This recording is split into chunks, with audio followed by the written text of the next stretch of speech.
The flashing red and blue lights washed over my quiet ranch, painting the fields in uneasy color. That Saturday evening, 3 patrol cars rumbled up my gravel driveway, their sirens silent, but their presence impossible to ignore. I set my coffee mug down on the porch railing and walked toward them, my boots crunching against the stone path.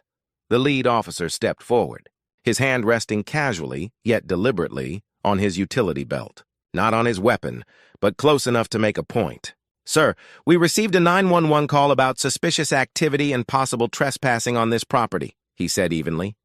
"We'll need to see some identification." I moved slowly, keeping my hands visible as I reached for my wallet. "Officer, my name is Marcus Chen. I own this ranch. May I ask who made the call?" He checked the small notepad in his hand. The caller identified herself as Karen Whitfield, president of the Willowbrook HOA. She stated that an unauthorized person was occupying the property and refusing to leave. A faint smile tugged at my lips. Karen Whitfield, of course. I knew exactly who she was, though she had no clue who I really was. This was about to get interesting.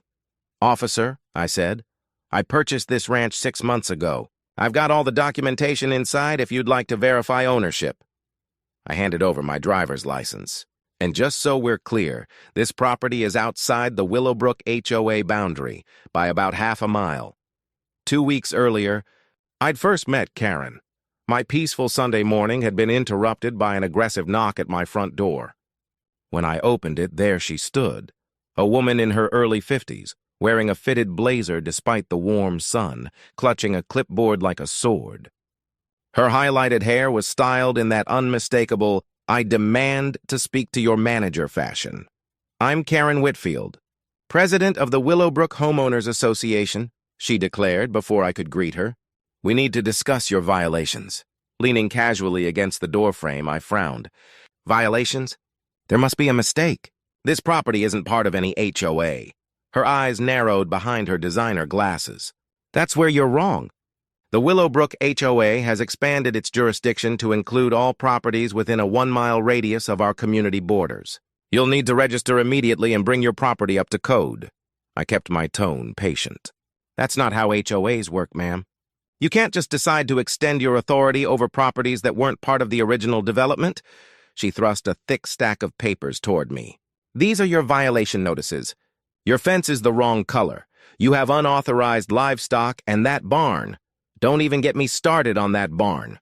You have 30 days to comply or face fines. I didn't take the papers." "Ma'am, I'm going to have to ask you to leave." "This is private property and you have no authority here." Her face flushed an angry red. "We'll see about that. I know people, important people. You'll be hearing from our lawyers." After she stormed off, I did what any careful property owner would do. I installed security cameras. Lots of them.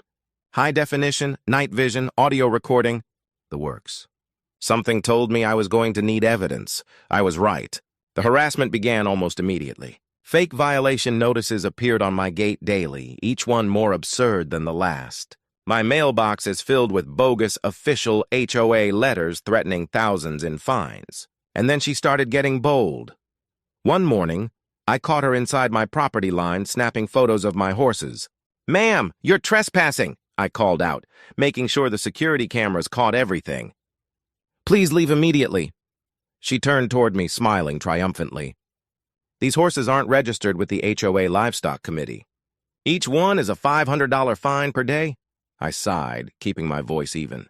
"There is no HOA Livestock Committee that has jurisdiction here. You need to leave now, or I'll have to call the police." "You do that," she sneered. "Sheriff Thompson is my brother-in-law. Let's see how that goes for you." But I didn't call yet. Instead, I documented everything. Every trespass, every fake notice, every voicemail filled with threats. I was building quite a file on Karen Whitfield. What she didn't know was that I wasn't just some random ranch owner. I was the senior president of development for Pinnacle Property Group, the company that held the master contract for Willowbrook HOA's legal services and property management. Things came to a head when I refused to register my horses with her imaginary committee. That's when she decided to take it up a notch by calling 911 and reporting me as a dangerous trespasser on my own land. So now, here I stood, in my driveway surrounded by flashing lights. The lead officer's expression changed as he ran my license. "Mr. Chen, I apologize for the confusion. You're clearly the legal owner of this property, but we'll need to have a word with Ms. Whitfield about filing a false report." "Officer," I said, "I think I can help with that." I opened my laptop and queued up a few clips. "I've been documenting Ms. Whitfield's harassment for the past 2 weeks. Security footage, trespassing, fake legal notices. You'll want to see this." 20 minutes later, the officers watched in silence as the evidence played. Karen trespassing, leaving threats, trying to enforce imaginary HOA rules. Their expressions hardened with each clip. "Mr. Chen," the lead officer said finally, "would you like to press charges for harassment and trespassing?" I considered it, then smiled slightly. "Let me make a call first," I replied. "I think there's a bigger issue here that needs to be handled." And with that, I pulled out my phone and dialed a number I knew by heart. "Janet, it's Marcus Chen. I need you and Richard from HR to come to my ranch immediately," I said into the phone, my tone calm but firm.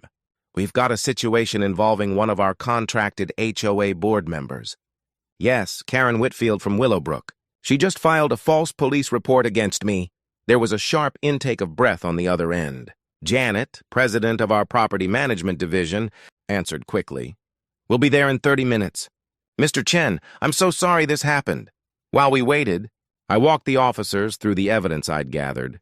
Each fake fine, every manufactured violation, every attempt to extend HOA authority beyond its legal boundaries. They took careful notes and photographs, documenting everything. Half an hour later, Janet's car appeared at the gate, followed closely by Richard from Human Resources.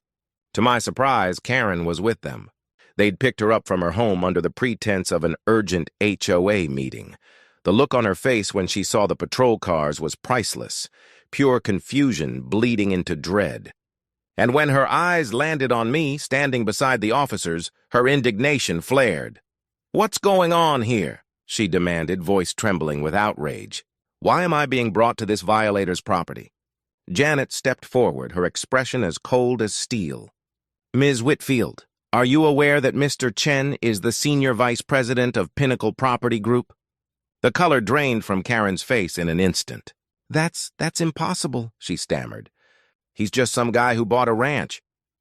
"A ranch," Richard cut in, his tone sharp, "that sits completely outside HOA jurisdiction. Yet you've been harassing him, trespassing on his property, and now you've filed a false police report. Do you have any idea how serious this is?" Karen's voice shook as she tried to recover. "I was just doing my job. The HOA board voted to expand our authority. I have documentation."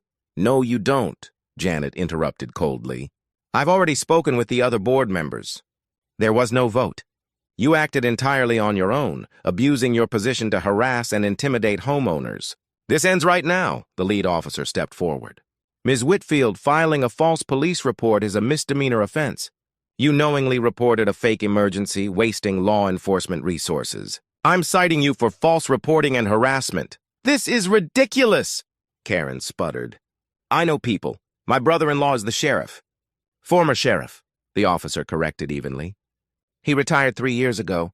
Ma'am, you're looking at up to 6 months in jail and a $5,000 fine for the false report alone, not including any civil penalties Mr. Chen may pursue." Richard cleared his throat, stepping closer. "Ms. Whitfield, effective immediately, you are terminated from your position on the Willowbrook HOA board.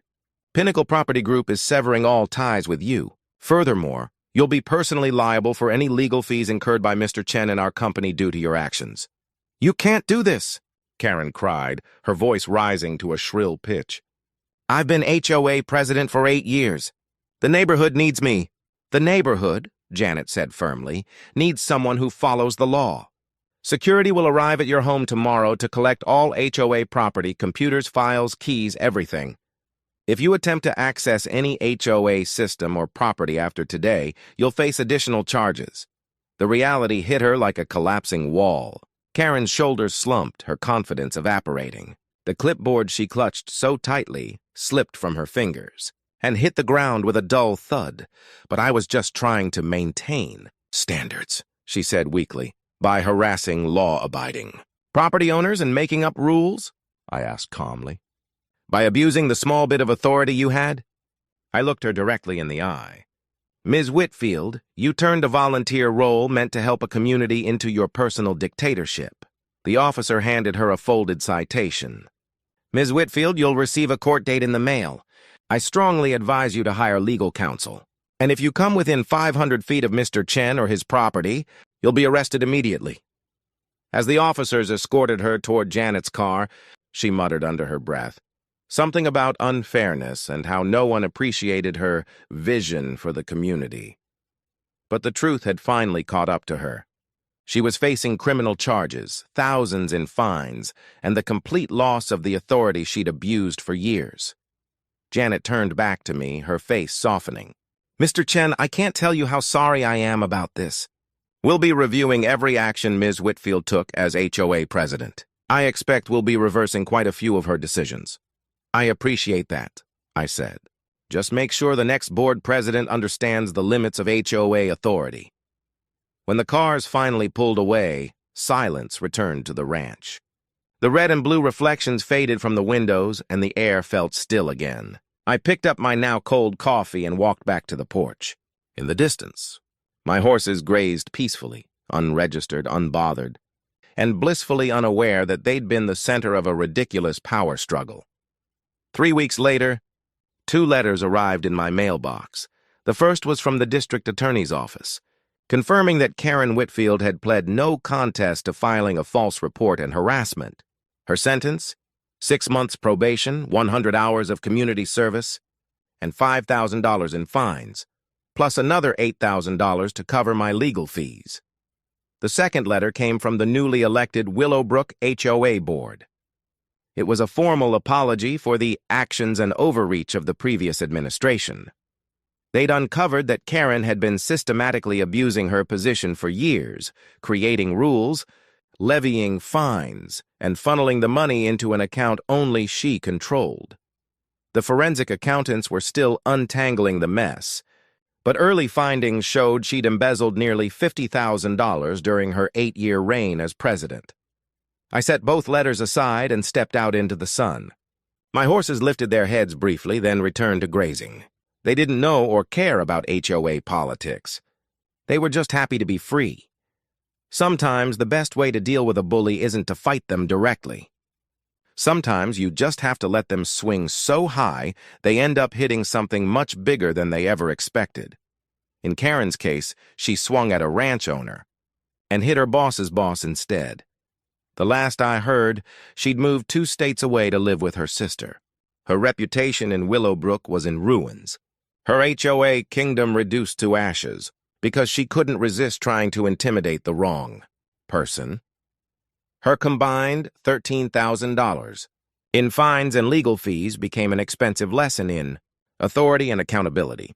Proof that power, when abused, always comes with a price.